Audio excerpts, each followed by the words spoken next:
this time, we can get time to do it. Yeah, okay. It does. I like starting with Mine says 8:59. So it's mine's just not. All right. Okay, good morning. Good morning. Welcome to the OPPD committee meeting, May 14th, 2019. Notice of the time and place of these committee meetings was publicized by notifying the area news media, by updating the website, OPPD website, and by emailing such notice to each of the district's directors on May 10th, 2019.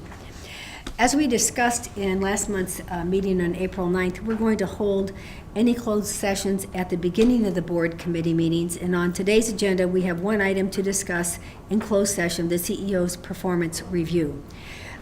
We will come back at 10 o'clock sharp to have our general all-committee meeting. Now, if we can have a motion to go into closed session, Mr. Kavanaugh? I move that the board go into closed session at time 9:01 a.m. to discuss the corporate officer performance review. President and CEO Timothy J. Burke includes a discussion on compensation matters. Closed session is necessary to prevent needless injury to the reputation of Mr. Burke, and Mr. Burke has not requested a public meeting. Second. Okay, if we can have a vote? Bogner? Yes. Kavanaugh? Yes. Gay? Yes. McGuire? Yes. Mulhoff? Yes. Williams? Yes. Yoder? Yes. Okay, the motion to go into closed session has passed. This closed session will be limited to discussion regarding the corporate officer performance review of President and CEO Tim J. Burke, including a discussion of compensation matters. No votes or other action will be taken. Okay, we can live stream off. Thank you. All right, we're good. We on? I make a motion to come out of that. Yes, a motion, a motion and second is required to reconvene in open session. May I have a motion? Second. Okay, second. May I have a vote? Bogner? Yes. Kavanaugh? Yes. Gay? Yes. McGuire? Yes. Mulhoff? Yes. Williams? Yes. Yoder? Yes. The motion to come out of closed session at 10:05 a.m. is carried. This closed session was limited to discussion regarding the corporate officer performance review and compensation of President and CEO Tim J. Burke. No votes or other board action were taken during this closed session. And that's it. Thank you. Now we can have open session and have everyone else come in. And while they come in, do you mind if we take a little Take bio break? a quick break, a bio break is necessary where everybody comes in. Thank you.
come back into session, it would be great. We have the closed session in the first hour, and we will now begin the public session and our safety briefing with Mr. Burke. Great, thank you. You're on the 9th floor on the west side of Energy Plaza. Behind us is a couple of doors that you would exit if we need to leave in case of an emergency. The fire extinguisher is right behind me here in the event that we need it. But we would exit this room. In the case of a fire, we would take the steps all the way down to the main level, and then we'll be directed to a secure place. Typically, we'll be directed in case of a fire outside of the building. In case of weather, we would be directed in a couple of places. Most of the board members would be moved to the call center, which is a contained area, and others would be moved to the garage area. The AED and the first aid kit are one on top of each other to the right of the elevators as we exit this room. The tornado shelter, as I said, for us would be the call center for the board and for the senior management team, and then the garage for other members around this room. The restrooms are down at the end of this hall, women's to the left and men's to the right. Let's see here. Is anybody here certified in the use of an AED or in CPR? We have several that are here, so appreciate that. And if I have somebody from security to call 911 in the event that we could do that, that would be great. And 3700 internally. And with that, I believe, one other, if you have a medical condition, please write it down or tell your neighbor. And that concludes the safety briefing. Thank you. Thank you very much.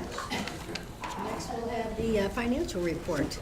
Mr. Gay. All right, thank you. Before you go, I want to say thanks, kudos to everyone on the Rates 201 that was put on for everyone. I thought that was very well done, a lot of time and effort put into that, and that is very interesting. So thank you for doing that. I know everyone had a chance to attend that.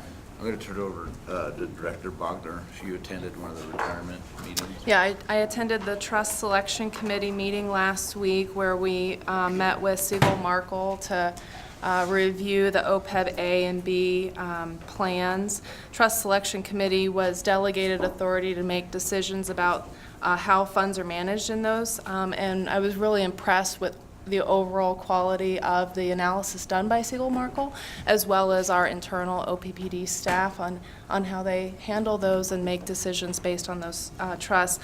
One of the most interesting points that I heard during that was that when you're looking now at fund projections, the historical data that's reported by Morningstar on those data sheets about different funds, 2008 has dropped off. So keep that in mind as you're making your own investment decisions. So, yeah, thank you very much to Javier and his team for putting on such a great meeting. Yeah, thank you for attending too, and if anyone else wants to attend those, of course you can, but as long as we don't have the majority of the board there. But with that, I'll turn it over to Javier, and we've got 3 reporting items that he can walk us through. Go ahead, Javier. Thank you, Director Gay. My report here is for the month of April, financial results as of April. April was a surprisingly boring month again. We had very mild temperatures, lower than average cooling degree days, and lower than average heating degree days. So pretty mild April. We'll see what the rest of May has in store for us. We're expecting some warm temperatures later this month, but for April was pretty mild, which is part of the explanation for lower than budgeted revenues. Retail revenues for April were $65.2 million, which is $5.1 million under budget. Year to date, revenues were at $281.6 million, which is $6.5 million under budget.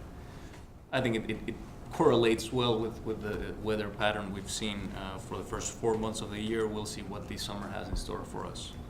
Off-system sales off-system revenues for April were $10.4 million, which is $5.1 million over budget.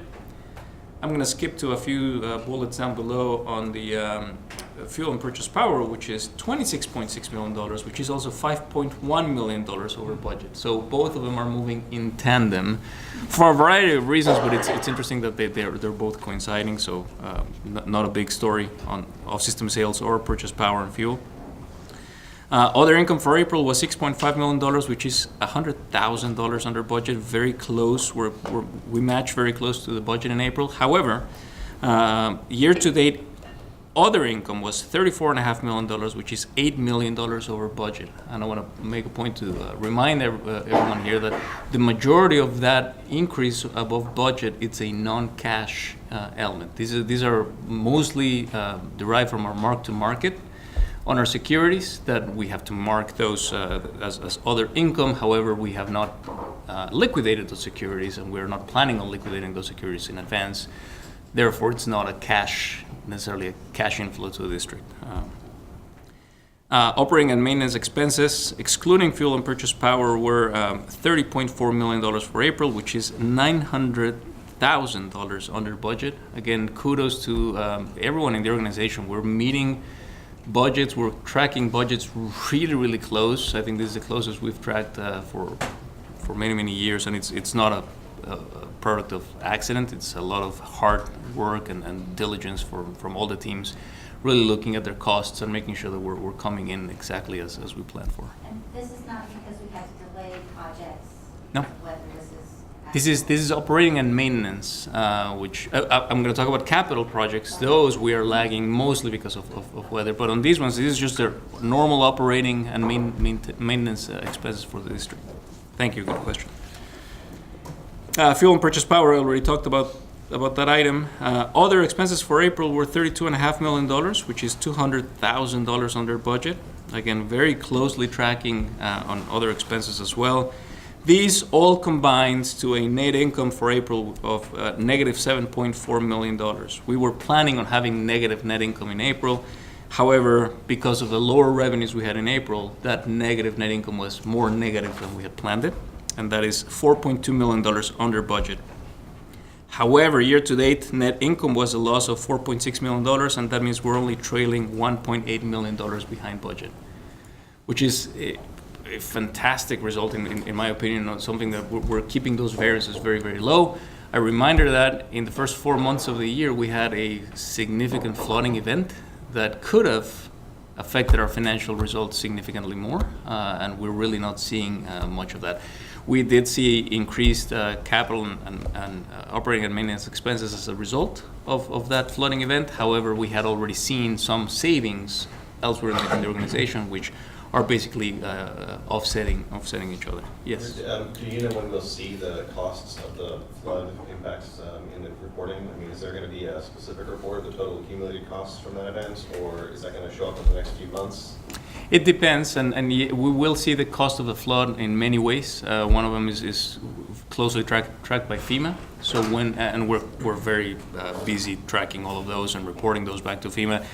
It's really interesting when you say the cost of the flood. It's really hard to figure out exactly which one was cost directly associated with the flood and which one of it was operating and maintenance costs that we should have done regardless of the flood. So those through the FEMA and the reimbursement mechanism, we're actually trying to pair those out. That's important because we're going to submit those claims. But I expect these to take months, at least 6 months, if not longer. It's a very time-consuming and arduous process. And then are you expecting that there will be some kind of a report or summary that says, here are the things that happened and here's how it broke down? Or what should we, I mean, will we just... We'll certainly do that. We'll make an intent to share the information relative to flood and kind of where the costs were, at least what we submit to FEMA.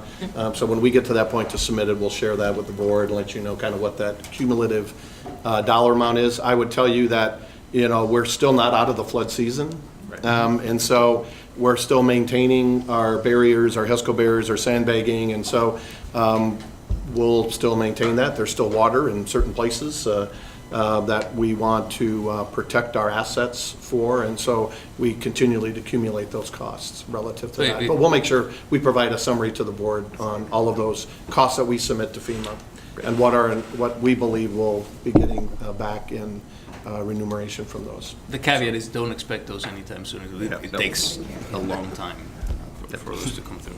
I think part of the reason why it takes a long time, we have historically done a great job in submitting appropriate costs to FEMA. And so it's our deep review that FEMA likes. And I know we actually brought back our our FEMA expert for a short period of time, Mr. Larry Kipus, to just go through that training and development and make sure we were doing it correctly. And so we have great confidence. And then when we submit something to FEMA, we typically get the recovery that we anticipate. I know in some jurisdictions they may submit it, but they don't get anything near what they submitted because they haven't done the documentation. That takes quite a long time to be able to do and to put it in the buckets that they need to put it in. So, but we'll provide that summary to the board. Mr. Kipus is a former retired. He's a retiree? retired employee. Thank you, Mr. Kipus, if you can hear us. For coming back and helping. He's golfing this morning, would be my guess. Does that include the fact that our outage at Nebraska City was delayed and longer than usual because of the flooding and the lost revenue from that and or the lost resources? It is a complicated answer. Sure, I get it. I'm not ready to do that, but some of it is covered by either FEMA, some of it is covered by our insurance policies. So it's a combination of all of those. Just adding on to Mr. Burke's comment, it's not just the accounting information, Right. it's photos, it's geospatial location, it's the amount of data that we have to go through these, it's voluminous and it would take time to. I'm curious, as a follow-up though, is lost revenue eligible? I thought it was just property damage. It might be eligible through some of our insurance policies. Got it. Okay. And moving employees around and housing them and making sure that, yeah, all of that is a cost and. We have a team of experts, Sure. Insurance experts and FEMA recovery experts. In fact, we've stood up and is still active a business continuity recovery team that meets on a weekly basis, and they're going through all of this information, making sure that we're tracking down all of our costs and submitting the proper insurance claims and FEMA reimbursement requests, et cetera. We'll provide the broad summary to you to get an idea on what we're submitting to FEMA, what our insurance covered or didn't recover, and we'll put together that package and make sure the board's informed about that. In the future, we can maybe talk about our different insurance policies and everything, but that's not the time to do it, but. Sure. Wrapping this up. Punchline here is that it didn't have the flooding event didn't apparently have any significant negative effect on our finances. We're going to do everything we can to recover every penny we can, but it's not something that financially, as I look at the district as a whole, concerns me significantly. I think we mitigated things very well. Going back to the seasonal effects, capital expenditures for April were $17.7 million, which is $8.8 million under budget. These has been trailing all year round. We are right now at $20 million under budget year to date. $50.5 million spent, 20.1 trailing. It's not unusual for the beginning of the year, especially when you have storms and you have the flooding that we had. The ground was still not ideal to start work on certain projects, and that explains some of that delay. Our unrestricted cash balance at the end of April was $392.7 million, which is $18.6 million over budget. These $392 million of unrestricted cash balance equates to approximately 178 days cash, which when you include the restricted cash balances of our rate stabilization and decommissioning and benefits reserve, adds up to close to 230 days cash on hand, which is well within the parameters that we have for our AA rating. And with that, unless there are any other questions, I conclude my April report. Okay. The next item is legal fees. Okay, I had them mixed here. Legal fees for the first quarter of 2019. Legal fees and expenses paid to General Counsel Fraser Stryker were $372,072.60. For context, that same firm for the same quarter of 2018, the invoices were $445,000. So for this quarter, significantly lower than last quarter. The other item that we're reporting here is for legal fees and expenses paid to Special Counsel McGuire Woods, totaling $22,896. These are items related to the SPP tariff. Last year, we didn't have any expenses for that firm, and these really come and go depending on the need for reviews for SPP tariffs and very specialized topics. There are a few other legal firms that we do use. None of them had an expense that exceeded $8,000, so they're all small. Total expenses for 2019 for the first quarter were $411,000 compared to $473,000 total last year. So lower total legal fees than last year the same quarter. Javier, I have to say, towards the bottom of this says, detail these charges provided to the responsible managers for their review and approval. So everyone reviews what they need in each department, of course, but whatever. But if you ever want to see those, they're available. Everybody reviews, and I think we have a good mechanism in that legal fees are charged to each department. So each department is responsible for showing up their expenses and managing their O&M budgets. And so legal fees are an important consideration by all vice presidents. I know for a fact that all vice presidents are reviewing those, making sure that whatever hits their budget is true and accurate, and we've received the services that we have. And then those funnel up to you for ultimate. And they roll up to me and our accounting team. That's what I'm reporting here. So on an annual basis, Steve will do kind of a legal briefing of outstanding cases or issues or circumstances that they've gotten involved in the different areas. So we typically do that, I think, at the end of the year, if I'm not mistaken. Or is it January? So, Usually in beginning January. Essentially, right. I was close. Yeah. Yep, very good. January, beginning of the year. Just quick question on this. Why is this information provided to us? Is it just something that the board asked for a while ago? And It's just probably on historic. autopilot? It's tradition. Okay. I mean, it's historically been reported. Historically, it's always been reported, as far as transparency. I'm not advocating that we stop this. Yeah, Should as we- far as transparency, Yeah, okay. Yeah. All right. And I know, like smaller communities that they hire outside legal resources. We're much larger, obviously, but that's a very important thing to monitor, just like you say. Yeah. So that's kind of why we do it, and I think it's good. I didn't even brought up, if you want more detail, you can get it. Sure. But it's important we continue As to far as monitor these transparency, yeah. things. It's good for both, right, Steve? Yeah, absolutely. All right. Okay, any other questions on that one? good question. Okay, and the last item we have on the Finance Committee is our report on the Retirement Plan Fund's first quarter of 2019 performance results. I'm excited to share these with you because it's the other side of the tale. Well, as of last year, as you heard, I believe it was at the February committee meeting, we had Mr. Jeff Busek from Siegel Marco talking to us about the performance of the fund for 2018. And if you recall, I'll summarize it. The first 3 quarters of 2018 were down and up, but almost a wash. It was really the fourth quarter of 2018 that made had a big effect, a negative effect on our fund. The first quarter of 2019, just 1 quarter later, we've had almost a full reversal of market performance. So I'm happy to report that for the first quarter of 2019, our pension fund quarterly return was 8.8%, positive 8.8%. For the quarter, which is fantastic. Our benchmark, and this is net of fees, so this is net returns of 8.8%. The index that we benchmark against, all the combined index, was 8%. So we performed better than the index, and certainly positive, and higher than the discount rate of 7%.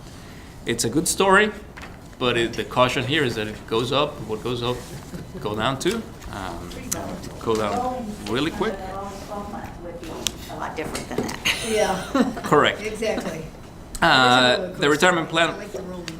the balance for the retirement plan at the end of the first quarter was $992 million. This compares to the market value at the beginning of the quarter of $920 million. So after all of our employee contributions, OPPD contributions, market gains, and retiree disbursements, the net was an increase to the fund of over $72 million. If you look, there's a graph in your packet that shows the market valuation for the fund. There's only been one other time when the fund has been higher than what we have today, and that was in 2017. And just in the first quarter of 2019, we've almost made up all of the losses that we had in 2018. So good first quarter. I hope I can continue to report the same in the next few quarters of 2019. We don't know what's going to happen. Seatbelts on. Seatbelts on, yeah. Any questions? If not, we can Thank you. go to System Management. Director Yoder. Well, thank you. I think we did a good job at the last systems meeting in keeping with Director Gay's desire, and mine too, to move most of the conversation out to the committee as a whole. There was nothing on items 1, 2, 3, or 4 that we had to talk about. So let's go ahead and move to the reports. Vice President Fisher, can you help us out with understanding what's happening in all of these items? Thank you. Good morning. I'll start with Sarpy County Unit 5A, 5 Alpha engine. We are coming to the board requesting action to later this fall tear that unit apart and replace the J-seal in it. You may recall that late last year we replaced the J-seal in Unit 4 Alpha. All 3 of the other units have had the J-seals repaired. As these units fail, what they do is they divert cooling air that would go to the engine typically, and what we've seen is significant damage happening to the turbine blades. We're trying to be preemptive in our 5 Alpha engine by making sure that we take that one offline and get this proactively replaced, since we've seen this failure in the other 3. We will do another borescope inspection mid-June to make sure that we have not seen any degradation since last November. So we are paying close attention to it. The issue with this is that it really needs to go back to the original equipment manufacturer, which is Pratt Whitney. Pratt Whitney has a pretty extensive repair shop. To get in that queue requires significant notice to them. So one of the things that we wanted to do was to get the board action in early, get it in line, get it in queue, so this fall when we're ready to tear that apart, it's ready to go. We don't have to wait to get in the queue. We'll get in the queue and we'll get the engine back pretty quickly. So our focus here is really preemptive work of something that we have seen some degradation on, not to the extent where we think it's going to fail, but it will eventually, and so we want to be preemptive in our actions here. Questions about 5 Alpha? So you said this has happened in some other units. Is this the last unit that would need this replacement, or are there other units that would also still need a proactive approach? It is the last unit. Okay. And is this was this an expected wear and tear type of life cycle thing, or is this something outside of the ordinary operations that we need to understand? Is it going to happen again after we do the repair? There is a known problem with this as you get into the later life in these units. Pratt Whitney had put out a service bulletin on it, telling folks that they needed to come in and repair these, and so that is why we're taking this action. You say later life. Can you remind us the age of these units? They were installed in 2000, so about 19 years. So they're about ready. And what is the expected duration of the repair for this one? You mean in terms of how long it'll be out of the shop? Yep. I think and I have some folks back here who can help me. I think it'll take about a month to tear it apart, a month to get it in there, and then a month to get it back in service. Does that sound about right? Okay. 3 months. So plan for fall after the peak when we don't expect to need it quite as much? Yes, that would be correct. And right now it's running.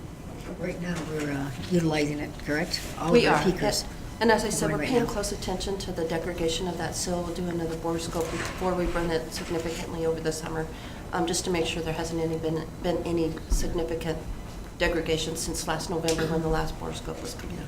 What's interesting about these peakers is that they're running much more frequently now that we're in the SPP market. And Much more they seem to be- extensively this year, and I think the thing that has surprised us most is they're running significantly during the winter months, which was typically a summer peaking unit. We are using them more extensively during the winter months as well. And is that related to our Nebraska City outages though? No, I believe what it's related to is outages throughout the system, SPP system. And so as you see either transmission outages or other units along the river taking outages, they depend on our peakers. We're also seeing that they bring then ramp those up typically when the wind starts to die off. So they're quick ramp units that are being utilized for that as well as in the SPP market. So I think the example today is, if you think about 100% of the load that we're generating today, it's about 47 on our North Omaha plants because we're bringing up units 1 and 2 in Nebraska City. But we have about 45% of our gas plant generation is going on right now. We had like 2% or 3% renewable contributing to the overall load right before I came up. So you can see it's balancing that. Now we may get additional wind load later today. During the day, we'll see that move up and down over the course of the day. We're certainly in a marketplace where they are using our units to help balance what's going on across the whole footprint of the SPP marketplace. And that's good for us. We want to make sure that those units are available and that they're reliable when called upon. And that's good because in the winter, the wind blows more frequently, and that's probably why you're using the peakers, because when the wind goes down, they need the peakers.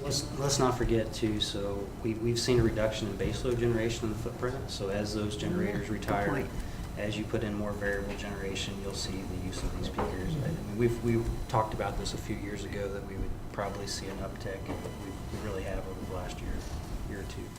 So it raises a good question. Maintenance. Raises a lot of good questions. I go down to the Midwest Farmers Co-op down in Elwood, and there's a coffee every morning, and one of the regulars there is, those wind turbines, they always need repairs, and you know, every mechanical unit needs repairs, and whether you want to own it or hire it done is a business decision, and I don't know, back to your comment at the last meeting about EVs not always being a benefit. You need to look at the net. So what is the net on how many peakers you should have, and as the market transitions, and I don't know that we've had that conversation, and it'd be a good one to have sometime. Not saying we need to have it now, but to yeah. The one thing that I'm glad here, as part of the education series that we're having, it's not only the net, it's not just the economic net, it's the systems net. It's what type of peakers, where they're located, what type of technology, the ramp down, the ramp up, what are they balancing, where are they balancing from. It's a I would say more than just the economics, it's the physics of it.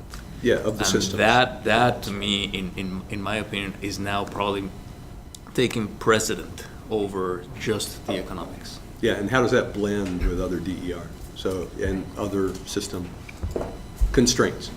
First and foremost, how does that ensure reliability and resilience for the system? And then how can it blend to other things? But it's important. I think what we're talking about here is reliability and resilience.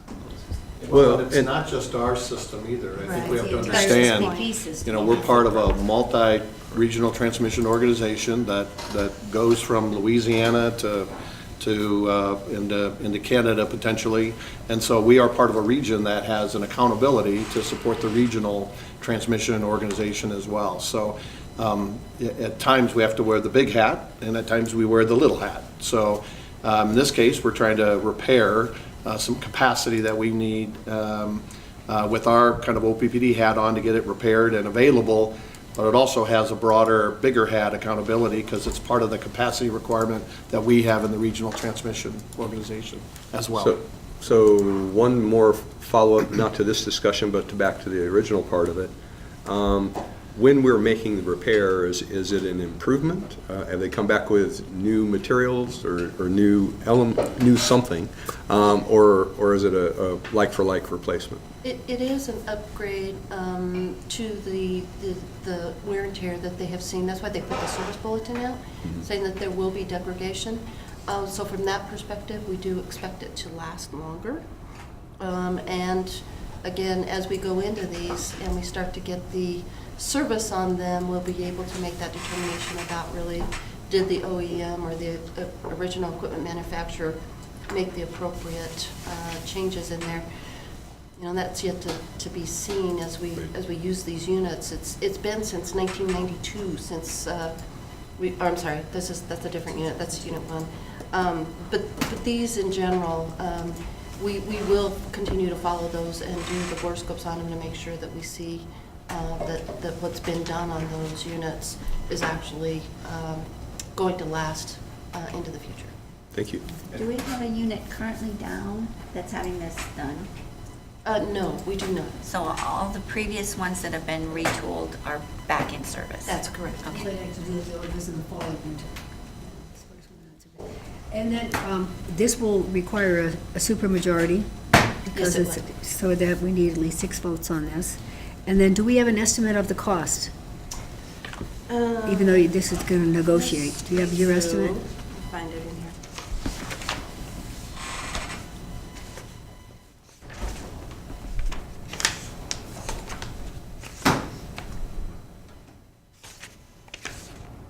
I couldn't find it here. Yeah, I didn't see it. I didn't I didn't see it, yeah. materials. It says maybe. Maybe you can get back with us if we don't have that.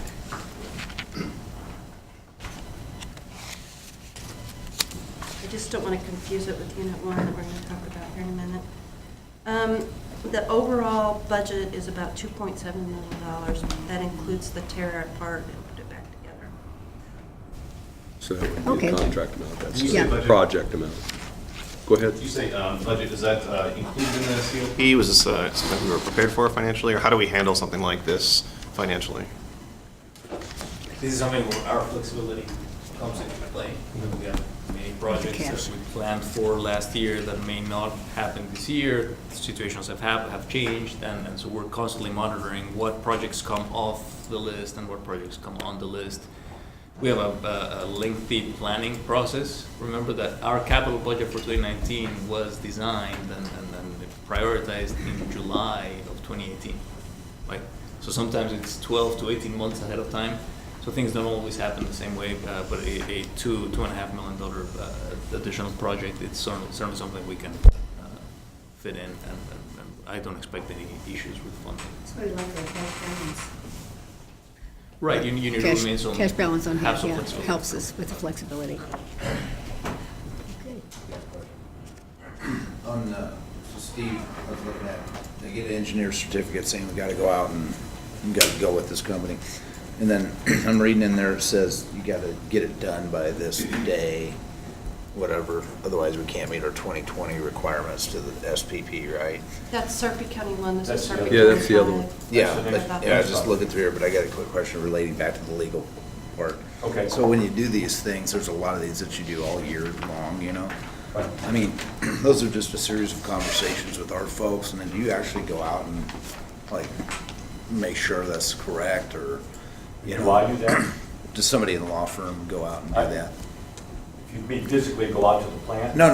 No. Say, Do I have conversation? the engineer sends this in, and says, Absolutely. we're good, and then you guys do a double check, Yes. kinda, We that's do. what I wanted to. Yeah. I'm just kinda, sorry to throw it out there, but I was And we just do. kinda scrolling through here. Sorry, and we do review the contract documents as well. Yeah, and all the legal requirements, of course, and Appropriate like the terms. 2/3 vote and all that. Right. Okay, thank you. I was just- That- So, similar to that, in the whereas clause and also in the engineer's report, there was a discussion that, that PW Power Systems, the OEM, has proprietary information and expertise. Can you share what the nature of that is? Is it about materials? Is it about design, or is there something else? My guess is it's about design of the unit. Is that correct, Scott? And the tooling. And the And the tooling? Tooling and parts. Thank you. Okay, we finished with this one? Can we go to the next one now? Yeah, sure, thank you. Sorry to take so long, thanks for the nudge. Mary? Sarpy County 1 engine, we inspected this, again, as we get into the winter months, we typically look into these machines and we do our repairs. as we got into this machine in the December of 2018, we found significant issues with this unit. This unit was overhauled in 1992, so it's due for a major overhaul. As we got it disassembled, it took significantly more time to disassemble it due to some of the damage that we had in the unit itself. But as we tore it apart and got into it, we sent it out to GE, who is the original equipment manufacturer of this unit. And they made a recommendation that we do a pretty extensive overhaul on this unit. We have gone through that and looked at it. This is the one that we were referring to. We do need this capacity to be certified as accredited capacity for 2020. Part of the requirement to do that through the SPP marketplace is that we actually test this unit up to its accredited capacity before September 30th of this year. So that is the reason why we are asking the board to take this action.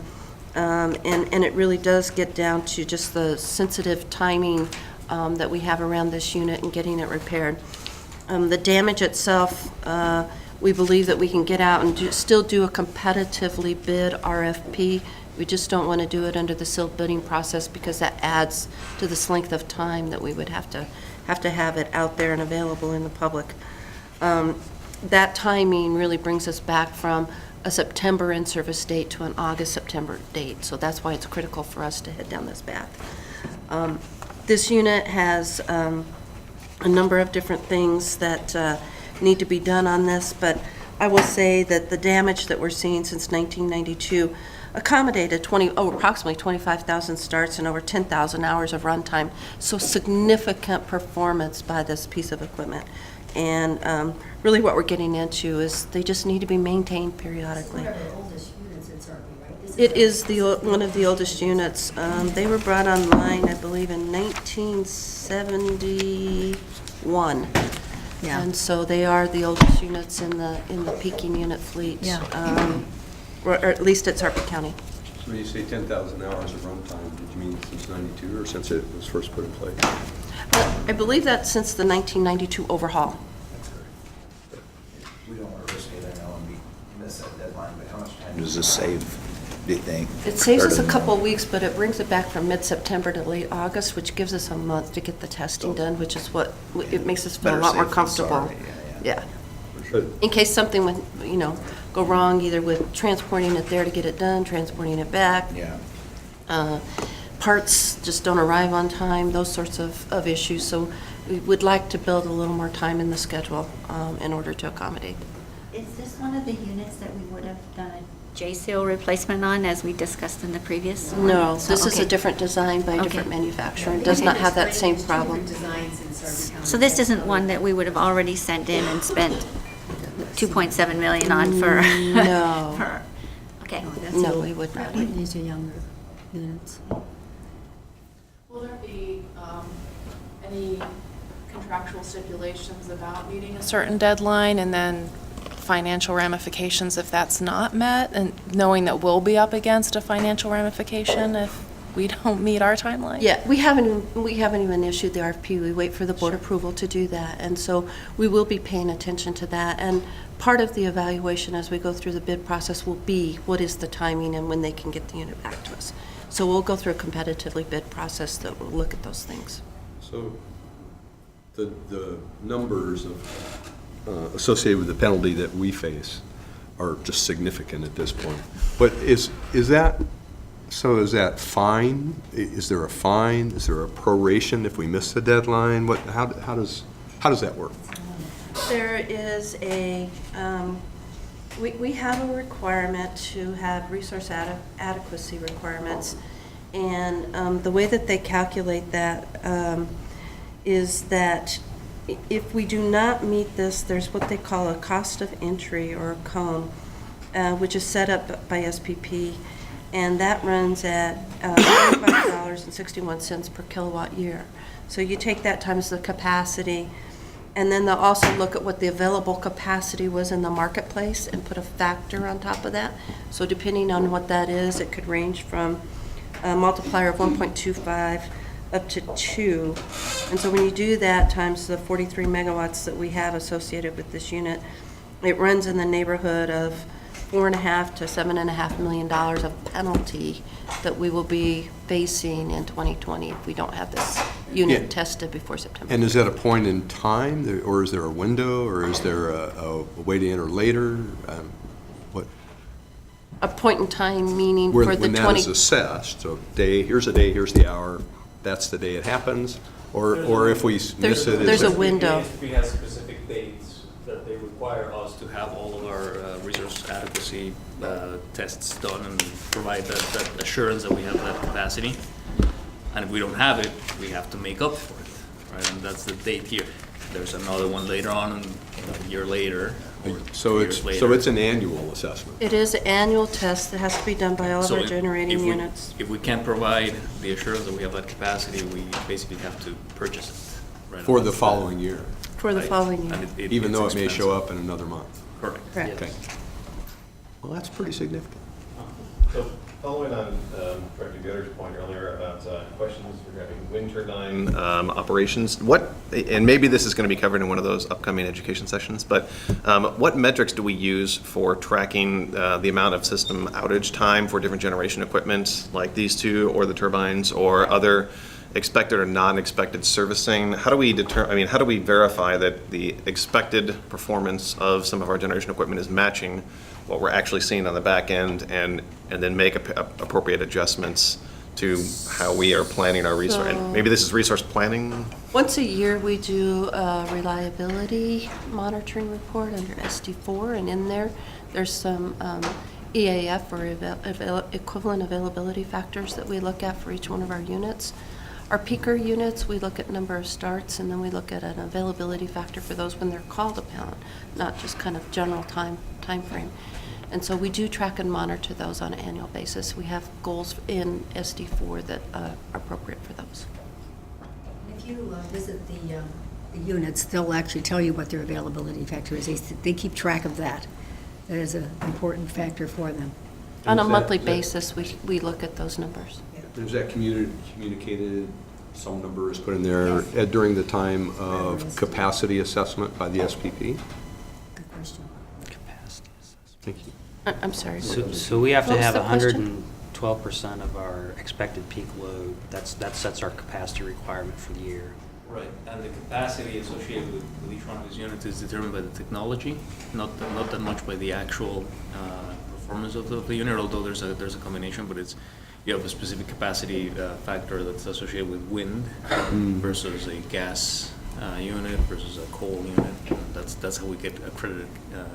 And to the point of our discussion today, where we have two different kinds of gas turbines, and also some history as a system of unexpected downtimes, if we have a September date when we have to show we have capacity, is there some kind of fudge factor in there about how its ability to continually provide that through the coming year?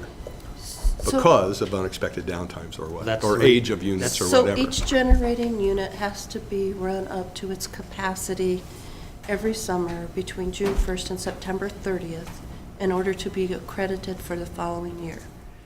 And that's what we're doing with these units. That's why the September 30th date is important. But we do with all of our units between June 1st and September 30th if we need them or want them to be capacity accredited by the following year. And that's the reason why we have 112%. Otherwise, Because of the, yeah. Because it gives you that little Right. buffer of things not being available during the course of the year. You have to remember, SPP is really focused on those peak periods throughout the year where everything's running, and they want to make sure that with looking at history and whatever kind of forced outages they've seen, that they have enough margin within the system to keep the lights on. And that's where the 112% comes. And it's changed over time. It used to be higher, and they've reduced it down to 12% from, I believe it was 15 or so before. So It was 18 before that. So as they look at things over time, they adjust, and it could go back up in the future depending on what happens in their marketplace. And to be upfront with all the renewables that are coming in the base load, they're taking a look at it quite frequently now to make sure that the system stays relatively steady. Well, this is really helpful. Thank you. And then, Do we need a supermajority on this one also? Yes. Yes, we do, because it's, Yep. and you'll get back to us as far as the final cost and the vote for those. And I do have one follow-up question. So we found this through, I'm guessing, a scheduled annual maintenance? Right. And it wasn't through degraded performance? Yeah, so scheduled annual maintenance. And it was an unexpected size of project that came out of that, right? Exactly. Yeah. So I guess we aren't really looking at our maintenance schedules to see that they're far enough in advance for, should something like this happen again. We are looking at those. Yeah. That is something that we've taken, I would say, quite an extensive look at our peakers over the last 6 months for exactly that purpose. Okay. And we continue to find things. And I will say, you know, that they've never really been running during the winter months. And so as we ran them this winter, there were things that came out that were completely unexpected that we're going to go back and make sure that we shore up before next winter. So we are looking at that. We're looking at the PMs. We're making sure they're appropriate. We'll take that extent of condition look at it and make sure that it's appropriate going forward. That's really a great response. Thank you. Because- One comment. It's very impressive how all this communication goes on between, I mean, just in these last few processes, to be asking all these questions, but kudos to you. I mean, all the working together, everyone needs to kind of be on the same page. It's hard to keep track of all this stuff, so good job to everybody that helps you out to do these things. Thank It's- you. And, you know, It's impressive. even though it's a concern that this unit's now going to be offline during our summer peak, and putting into play a process where we could maybe catch this earlier, I think is good going forward, because we can't really afford to have peaking units offline during our summer peak. And- Exactly. And this is a concern, We agree with you. so. All right. Is this plant working right now, or is it off? No, It's not. Sarpy County one is off. Represents off, okay. Those are the two action items, and then some reporting. Nuclear? Okay, just a quick update on where we are on nuclear. We have been working diligently to ensure that the contractor stays on track with the building of our canisters for the movement of our fuel. We have our Nuclear Oversight Committee continues to go out there, or excuse me, our Nuclear Oversight employees continue to go out there regularly to make sure that we're following and monitoring the work that's going on out there, as well as our engineering staff. And so we're working hand in hand with this contractor to make sure that we are actually moving these practices, or moving all of these canisters and manufacturing forward appropriately. I've reported before that they're behind. We know they're behind. They have put recovery plans in place that they seem to be adhering to at this point in time, but we are tracking and monitoring it very closely. Along that same avenue, what goes along with that, once we get the fuel out to the pad, previously the board had approved a security facility to go with that. So that's also in progress, and we continue to make progress on that. We have selected a vendor for this work to go to, and we do anticipate that that facility will be built, constructed, ready to move into at the same time that the fuel will be transferred to the ISFAC pad. So those two things are going on in parallel. Significant work effort for the men and women at Fort Calhoun to continue down that path. Last but certainly not least, the decommissioning services contract, which you are very well aware of, has been signed, and Energy Solutions folks have moved on site. There's somewhere between about 18 to 20 people from Energy Solutions already on site, already getting their badges, already gone through their general employee training, and are being integrated into the projects that we are currently working on. And from all counts, all of that seems to be going very well. Last thing I'd like to report on is just the status of our Nuclear Oversight Committee at the plant. They are really our QA/QC function. They make sure that we're staying, our performance is staying where it needs to be. Their report this month is that site performance remains good. They did complete an assessment of our decommissioning activities. Those included safety reviews, design changes, modifications, permanently shut down reactors, and decommissioning performance and status review of permanently shut down reactors. They do those typically in advance of a Nuclear Regulatory Commission inspection, so they follow the same inspection protocol that the Nuclear Regulatory Commission does. In going through that, they found 3 deficiencies and 1 enhancement. Deficiencies are things like the pork meeting minute retention was not being adhered to appropriately, procedural accuracy, those sorts of things. So very minor in detail in nature. They also, as I said previously, are continuing their surveillance of Columbia High Tech, which is the dry fuel storage canister fabrication. And the last thing that they are working on is they're beginning their preparations for the next internal audit, which will cover radiation protection and nuclear fuels program. And that concludes my report. Thank you for your report. Questions? Energy Solutions, you said there are about 18 people on? 18 to 20. And are we ramping up? Is there any sense for what the number of people that we're kind of working towards? Yeah, I think that's going to ebb and flow depending on the work. Okay. So, they're bringing people in right now to kind of get them integrated into the things that we're doing. I will say, and I don't know that this board necessarily has the sensitivity to it, but at least the previous board had the sensitivity about bringing in a contractor that was going to kind of Yeah. take over. Yeah. I was gonna ask Really you have about that. not seen that at all at Fort Calhoun. It's been a very welcoming and warm environment, and I think that's a credit to the previous work that Energy Solutions has done with us, as well as to the men and women up there that have kind of turned the corner, I believe. So some familiar faces, I assume, with some of the folks coming in? A few, Okay. but I would say, there were only a handful of people there before. Right. So we've probably tripled that number, so Okay. a lot of new faces as well. And how are you going to evaluate as far as the engagement between both of them, the Energy Solutions and our employees, as far as getting along? Right now, it's going okay, and are you going to have some type of evaluation process to gauge that? I think the evaluation, at least in my mind, comes from performance, right? If they're performing well, we're going to see them hitting their milestones.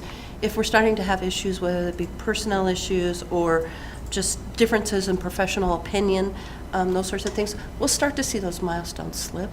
And so, pretty regularly I get up to their meetings and I make sure that things are going appropriately. Tim Muelling is there making sure they're going appropriately. Energy Solutions, their management team comes in and making sure that. So they do have quite a bit of oversight, I would say, at this point in time. And we'll just continue to do that. And speaking of oversight, you mentioned the Nuclear Regulatory Commission. Do they come for any inspections anymore with us? And when will be the next one coming? I don't know that I have that date with me, but if you give me a few minutes, I can report it later. And the It's, I think within the next month. Okay, and the General Nuclear Oversight Committee, the external committee, when is that next meeting? I'll have to look that one up too. Yeah, I those believe two, it's in because it'd be June. interesting. That's the one that June or it's June. I want to say it's in June. It's in June, so any directors, Always there's in always my- invited to get 4 people there. That's good. In my conversation with John Sauger, who's the president of Energy Solutions last week, he attended the site-wide town hall that we had in Fort Calhoun. They'll have their own review committee from Energy Solutions that will come in to review their progress, their performance, all kind of quantitative, qualitative elements around that, very, very similar to the way our DOC does that now.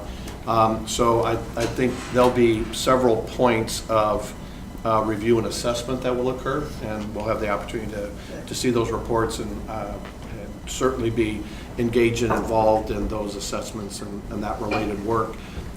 If you remember the conversation the board had about how we would think about the contractual sharing of risk and benefits, they're going to be pretty in tuned about making sure they meet the financial measures that they need to meet in their contract, as well as the performance, which was part of that contractual work that we did. And so I think we're gonna see them be pretty attuned to making sure they can get their work done appropriately, so. And my perspective at the town hall last week at Fort Calhoun was it was very positive, and Energy Solutions was there, and that interface and discussion has been very positive, so I didn't sense any negative issues as well, so. It seems the only little bump we have now is the manufacturing of the canisters. If we can get that back on line. Do they come from China, any of those parts? That's what I'm worried about.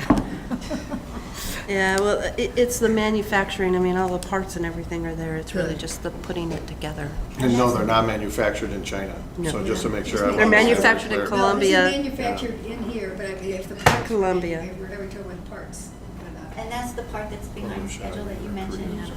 That's the. It is. And was that affected by flooding, or was that just? No, Okay. this is just a manufacturing issue that they have right now.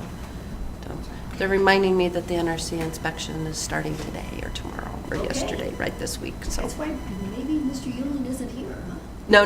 Mr. Euling is not here. For And I that did talk to reason. him this morning and he said, well, this feels really good. But he's not here.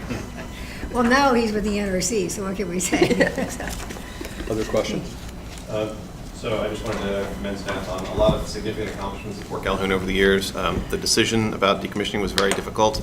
The decision to transfer from Safe Store to Decon, very challenging. And then the execution of the contract is another significant step forward. So thanks very much for getting that done. And it sounds like we're on a successful path forward.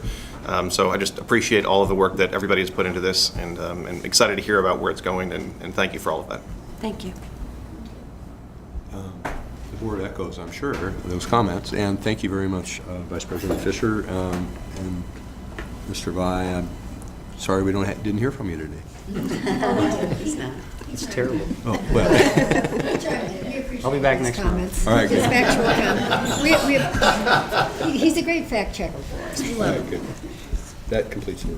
Okay, next we have, Whoop, you whoop. have Can I one just- question? Sure. Can I just inquire, looks like you had SD 7 and 9 discussion at your committee meeting? Yeah, for our Any half-hour quick meeting update? prior to our discussion. I think I continue to make promises about moving that discussion forward, and didn't have much time during the 30 minutes that we have, but it's still a promise that I am continuing to make, although not delivering on very quickly. Thanks for that report. We appreciate it. Okay, next, Mr. Moody. Public Information Public Committee, info. so a couple things. At our board meeting on Thursday, we will be getting an update on several matters to include electric vehicles, energy efficiency work that we're doing, some community solar and streetlights. So we'll get a good update on topics that the public is always particularly interested in. So we're looking forward to that. We've not had a PI meeting for a while. I think a reasonable analogy is we don't have really peak demand time for PI. It's just a steady drip, drip, drip. But I suspect after the session wraps up, it might be a good time for us to pull that committee back together and just kind of debrief on Legislation. how the unicameral process went. I think we've sort of continued to think about and refine what the board's role is and how we engage with management in thinking about legislation. So it'd be good to talk about that now that it's behind us a little bit. And then sort of starting to look forward to federal and what that might mean. I would like to look at federal. So we'll have a PI committee meeting probably coming up soon. So that's just a heads up for those of you that are on that PI committee. Two quick updates. Other than that, let's have a legislative update. Ms. Olson. Well, it's day 76. We're on the home stretch, but like I said, it was a busy week regarding final readings and so forth, so we'll give you an activity report since the last time we got together. No, and can we also have Mr. Tom Richards stand up? Yep. Tom, you're sitting in the back, and I know you didn't even want to come to this meeting because you wanted to retire early. I did not say that. I heard this not from Mr. Burke, but other people, is that, we had to sort of say, please, can you come to one more meeting with us? It wasn't that hard of a decision. It wasn't that hard. Thank you for coming. I want to thank you for your service. How many years have you served here? I've worked for OPPD almost 30 years, 25 years doing legislative. 30 years and 25 years doing legislative, and we're going to miss you. very, very much. We thank you for the mentoring that you've done this past year. Thank you. And a great job. And you can come back and visit us anytime. I probably, not probably, I will do that. Good. I want to tell you that it's been an honor to serve the board and senior management and management. Great place to work. 30 years ago, I thought I was just going to be a stalker for a while and decided I liked it. So, it's been a great pleasure to work with all of you. So thank you. Thank you, Tom. Thank you.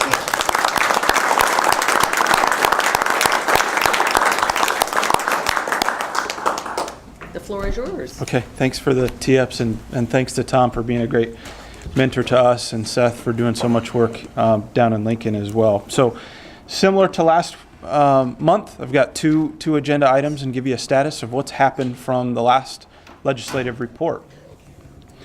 So looking at the legislative calendar, we're getting towards the end, as Lisa mentioned. There's 14 days left, and believe me, there's a lot of folks counting. We believe they may adjourn earlier than they're planned of June 6th, but that's still certainly under debate. One date that I want to point out that's important here that will be reflected in some of my comments today, and then also as we wrap up in June, is May 22nd. That's the 80th day of the legislature, and that's when interim studies need to be put in, and so we'll talk about a few of those that have came up that are of interest to OPPD's business matters. So far, I like some of the facts. There's been about 160 bills passed this year out of 739 to be exact. And again, the legislative studies are coming up, and I'll talk about some of the other topics in the legislature on a future slide. So there's a couple things in the packet and then posted on the website is our bill tracker. I'm going to speak to 6 bills that have had significant movement or change that impact OPPD's business. I apologize, I did make a mistake. One of the bills is not listed on the slide, but I will speak to it as we go through. The first is LB 155. This relates to eminent domain for renewable development. OPPD was opposed to this bill as it came out. We've remained opposed throughout the process. There was an amendment, a couple amendments actually, that have came through. One of the amendments, some would say it's a little bit of a compromise from the underlying bill. It was something that OPPD remained opposed to, as it causes challenges with our eminent domain and also the ability to potentially connect renewable energy projects. And then on Monday, so as many of these things move quickly, I don't even have it on the slide. On Monday, the bill was up for debate. There was another amendment attached. A particular senator wanted to talk about solar and also zoning related to that. That amendment was pulled and moved into a legislative resolution that I'll speak to in just a little bit. The bill was approved or voted on from a 44 in favor, no opposed, and then 5 not voting Monday. So that moved pretty quickly there. The next one is 184. I call this kind of the 5G or the new cellular antenna bill. There's been a ton of work going on. It goes back 2 to 3 years from folks all across the district, and so we were pretty excited to see that this in fact did pass final reading. Again, the vote was 44-0 with 5 not voting, and that was on Monday. OPPD remained in a neutral position. We were able to negotiate our master contract to manage us through those interconnection processes with 5G antennas. The next one is LB 218. This is a bill that OPPD led and has supported. This relates to a interpretation by the Department of Revenue, changing our utility pole infrastructure from real property to personal property, and could create an impact to us financially. This has moved through the first 2 steps of the legislative process. It will move to the last step after the budget is passed. We believe the state budget will move forward this week, and then this bill will be up for its final reading. So hopefully next week, if not Thursday, that bill will be moving forward. The next bill is 462. This relates to the one-call system around locates for utility services. OPPD was opposed initially to the bill. There's been 2 other amendments that have been filed in the last number of days that correct a lot of the concerns and questions across the industry. If those two amendments do move forward, we will remain in a neutral position if those amendments move forward that fixes a couple of our concerns. The other bill that I mistakenly didn't put on the list here is LB 700. This was heard a week, actually a week and a half after the last board meeting.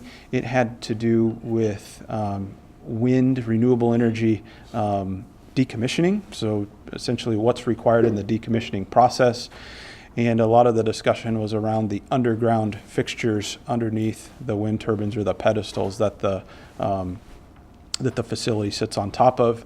That bill was met by a filibuster that lasted 3 hours, and so it's kind of out there indefinitely. We don't see the bill moving forward this session, but it was quite a debate during that time when the bill was up. The last bill is LB 720. This is an update to the state tax or economic development incentive package. It has moved forward out of the committee since the last report. We believe it'll be up for debate tomorrow. And there's some favorable components for economic development, and then there's also a slice for renewable energy development within this particular bill. And Tim, I'm going to interrupt. And most of the board may not know this. I know Lisa does for sure. Is that Tim was actively involved with the Greater Omaha Chamber of Commerce, Dave Rippey, who heads the Department of Economic Development, and the Revenue Committee, and really crafting this legislation. So his fingerprints are all over it. A lot of work, a lot of tough kind of negotiations to work through all the related issues, and then issues with other chambers of commerce too that came to resolution and now is moving out of Revenue Committee. So just to congratulate Tim for some great work done in that regard. Appreciate that. Really Thank you taking very a much. great leadership role. It was a fun adventure on that particular topic, and more to come this week. We're positive, though. One last slide on other items. I just want to give a sense of where the legislature's kind of at and some of the items that may be interested to our business matters. We've had a few questions about the Volkswagen settlement dollars as it related to LB 678. The state budget was debated and is in its second stage of debate as we speak now. We believe it'll come back on Thursday. There was an opportunity to amend part of the state budget for increased funding for the settlement from 10% to 15%. There was not a amendment or change by the legislative body to make that happen. Not saying that it can't happen on the next couple rounds of debate, but we have not seen that. So I wanted to provide that report that the budget process does relate to that particular bill of interest. Also, tax discussions have been a big part of what's been going on the last couple of weeks, something that Seth and Tom have stayed very closely on. We'll continue to see that discussion through the rest of the legislative session. The last piece is on interim studies, and this has even changed since we put these slides together just a couple days ago. There's one study, LR 96, and this relates to a long-term study of transmission and generation facilities. This is from Senator Slama. She has a big part of our Southeast territory. Director Yoder's territory and the senators match up pretty closely, so she's interested in all the things in certainly her district and then across the state, and put this particular legislative study in. The next are not on the slide as they've just been put in. One is LR 131, and this relates to quite a few things related to solar, ranging from municipal code or zoning regulations on how solar is attached to facilities or in different areas, and then also some touches on net metering. So that's LR 131. There's another one we noticed last week relating to corporate limits and boundaries related to service areas and municipalities. That's LR 119. There certainly will be more. There's a few more days left that senators can put in others. We think there may be another one more specifically on net metering as well, but we're certainly tracking and following those, and we'll continue to report to the board on what we find from a legislative study perspective. Yes, Director Mulhoff. Which senator introduced 131? LR1. Senator Wayne. Okay. So the question, I guess, is are you working with those offices? Do you see the language as it's being formed, and or do you are you kept at arm's length until it's actually? That's a great question, Director Yoder. I would say in all instances, we want to be as collaborative and provide as much information as we can. Some of the legislative resolutions come up, and we work in coordination as they do. Some are a little bit of not surprised, but maybe not clear on what all the language looks like. So we work closely with the senators and really the committees. The committees get assigned these particular legislative resolutions, and we work very diligently over the interim to educate and provide data or facts for what's needed for the particular studies. And definitely do proactive outreach. And I think it's very important because, I think even yesterday there was a discussion and there was a lot of misinformation that was handed out publicly that's not correct. And how do we try to correct that? Or I guess individually with the legislators, try to give them the facts, or how do we handle that situation? So we line up meetings and also bring a lot of the senators into our facilities as well, and even staffers, right? So it's a constant education on that. And then also working with senators to help, as items are being talked about on the floor, to help give them information. And Seth and Tom are right outside the glass, and bring the senators out to talk through what are the facts. And as you can see, there's a lot of fluid things. All of a sudden, stuff comes up, such as yesterday with LR 155, as far as information that we have to get out, the correct information to people, rather than the misinformation. So we're never done. No. Right?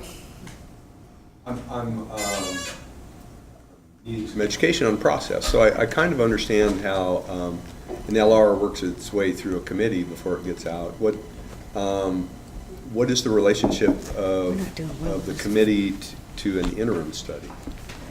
How does that process work from? How do the studies move forward? So let me refer to a little bit of my notes, and I may phone a friend to Tom. So while he's looking for his notes. Could you? Come up to the, we need you at the podium one last time, Mr. Richards. This was by design. Yeah. By design. Take a photo. So the interim studies can range from a simple report to a full-scale hearing to a no action at all. And sometimes it leads to legislation, and sometimes it doesn't. So it's a pretty fluid, it depends on the time for the committee to meet and get together to do it.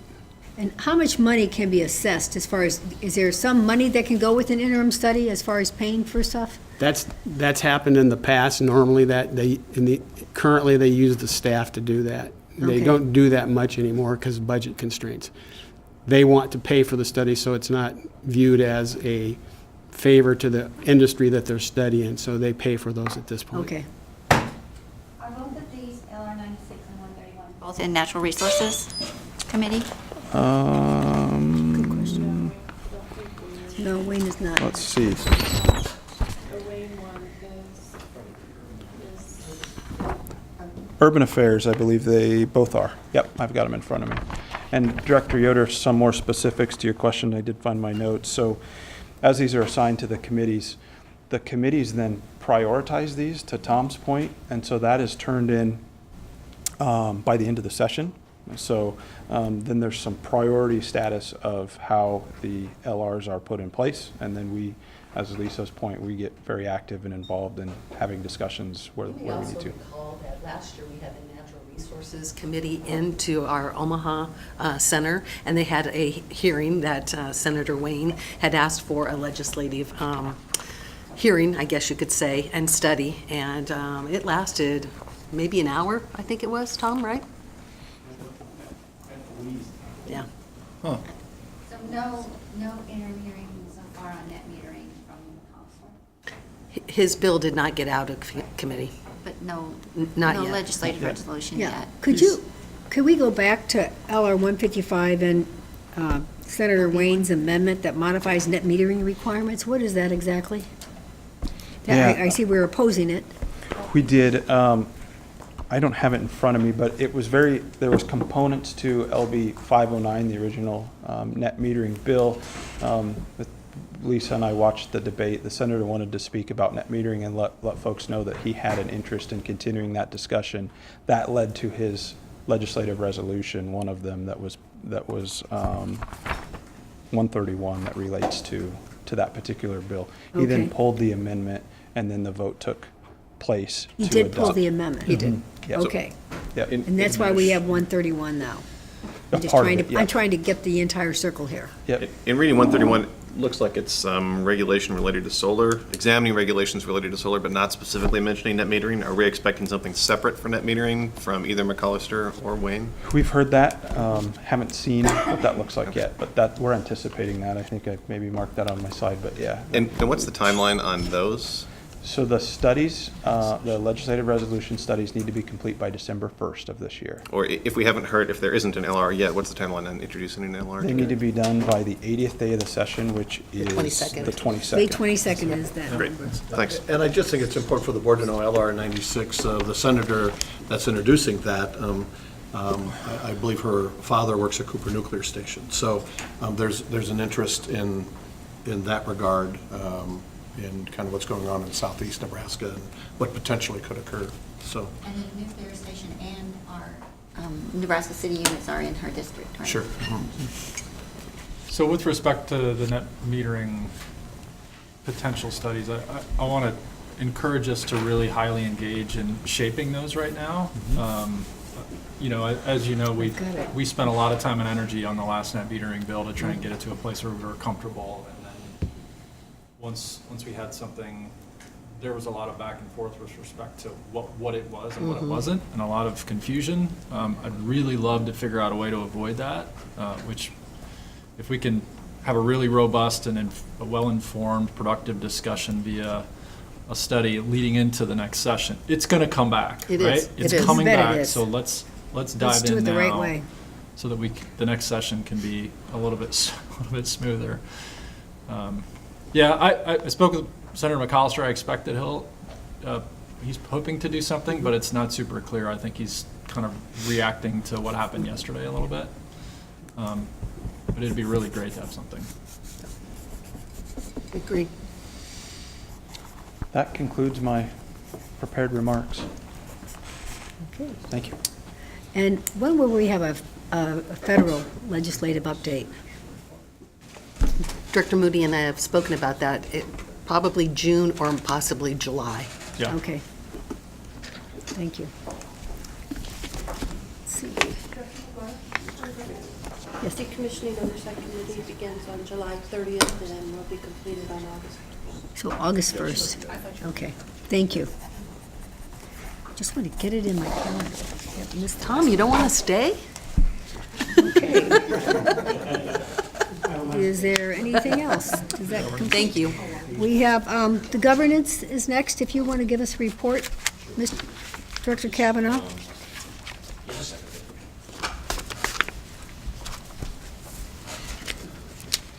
Okay, what's to give?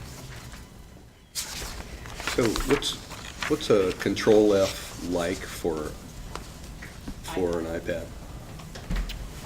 How do you No find idea. that? PDF on these No things? idea. Should be Command F. Huh? Control. Command Okay, F. Mr. Kavanaugh, if I'm you want sorry. to give us the governance Yeah, report. we met a week ago today and discussed 4 items, including the CEO performance review, which we earlier discussed in executive session, and then we'll have a recommendation on Thursday concerning that. The other 3 items we discussed include an upcoming board governance workshop that we have tentatively looking at for sometime in August now, is it? I believe the date is tentatively, is that where we're at? I think it was. I did send out a doodle poll for the August 29th. I responded right away. August I saw that, 29th? thank you. Okay. Then we also discussed the session planning and executive incentive plans. No recommendations or no earth-shattering news to report in those areas at this point. That's We'll bring that back in June. right. Yeah. The incentive plan. Yes. And that's about it. The only action again was the CEO performance review. And, that's about it for our committee. That's good. Okay, thank you. I think that's it. That concludes our May 14th pre-committee meeting, unless there's any other directors who'd like to make any comments. Okay, thank you for coming, and we're finished at 11:32. Good job.